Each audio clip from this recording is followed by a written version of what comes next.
It's been a while since my last episode, and all I wanted to do for this one is to share how I struggled to install my EV charger at my new place because I just moved like 3 weeks ago, I think, and I was setting up the whole thing still last week, and so I'm technically done with everything.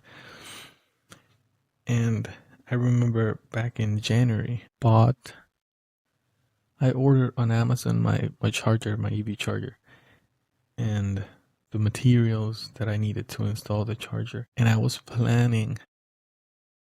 not planning on doing it myself. And so I asked the handyman to do it, but he was taking longer and longer to actually do it. And so after I moved here, like I said a couple of weeks ago, I was like, man, I need my charger, and this guy is not doing it. And he's not going to do it soon. He has a lot to do. And so I think to myself, how hard can it be?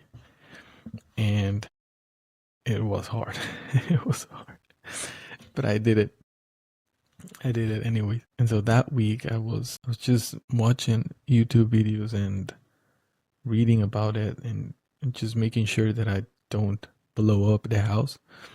And so it was on Saturday 2 weeks ago that I decided that I was going to do it myself. And so I started the project. And I remember starting at 7 a.m. on a Saturday. And I started messing up things from the very beginning. And it was frustrating because I think it took maybe 15 hours total between Saturday and Sunday. And I spent like 6 hours at Lowe's because I was going back and forth because I was messing up every step of the way.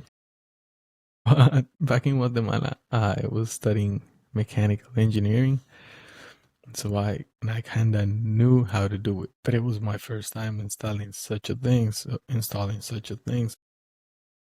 I was nervous, and as I said, I was messing up. And so I remember that the breaker that I had bought, it was a 50 amp breaker, and I was just playing around with it. And when I took it off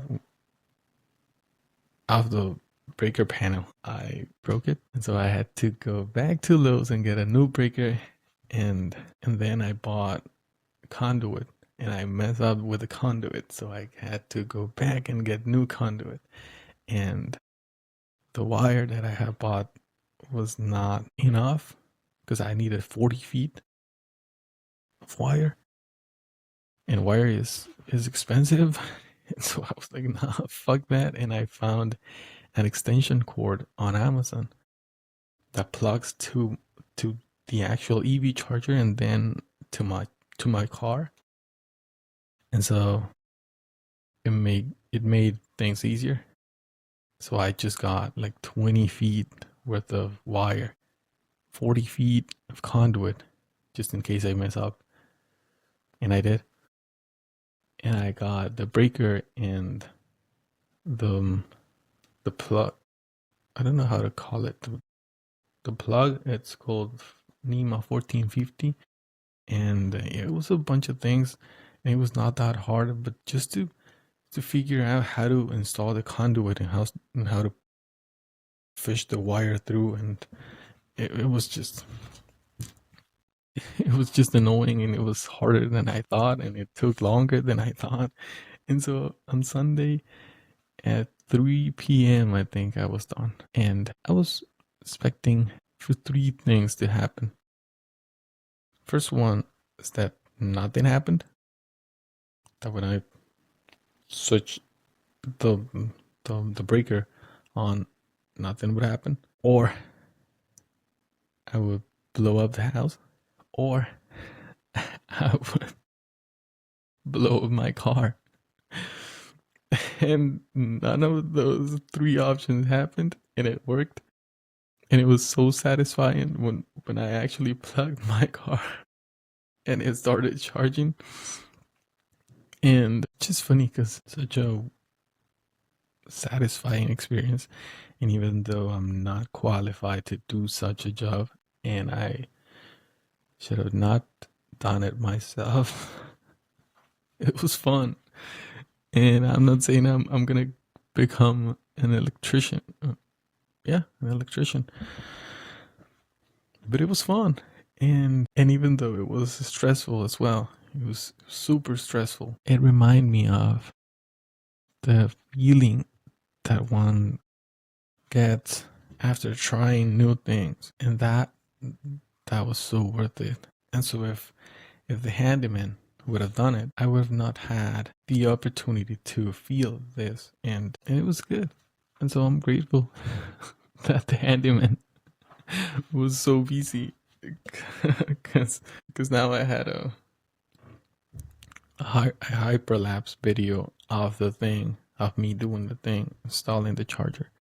And it is fun to watch, and it is fun to remember, and I share it, and I shared the video with my family and with the ones I care, just kind of celebrating that it worked. And now every day that I come back home and I plug in my car, I'm just hoping that it works still. And it is exciting. And yeah, that's all I wanted to share today. That's all I had for today. And also, one more thing that I want to say is that this is the first episode that I do without a script, and it felt good. It was easier, and I know I probably messed up with either pronunciation or vocabulary or whatever, but fuck it. I think it feels way better, even though I like to write and prepare a script. But yeah, this is it for today, and I'll go check on my car if it's still working. And as always, yo soy Bruno, and I'll see you in the next one.